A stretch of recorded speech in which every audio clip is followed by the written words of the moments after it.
मरियम नवाज ने ये जो अभी यानी ज़ाहिर है कि अब आज नवीं मुहर्रम है और जो अज़ादार हैं उनकी मुख्तलिफ टोलियाँ मुख्तलिफ जुलूस जो हैं वो अपने रवायती गुजरगाहों से गुजरते हुए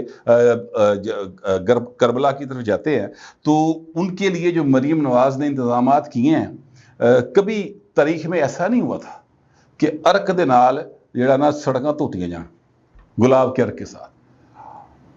पैसा जो हुकूमत है वो सबीले लगा रही है, लोग लगाते थे पहले, हर बंदा सबील ला के बैठा है।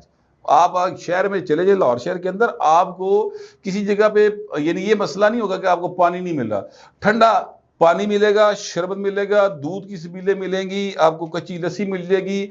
जो जिसके पास है ना वो लेकर आज सड़क के ऊपर आया, ये हमेशा से होता है। लेकिन इस पहली बार हुआ कि मरियम नवाज की जो हुकूमत है उन्होंने खुद ये सारे इंतजामात किए हैं।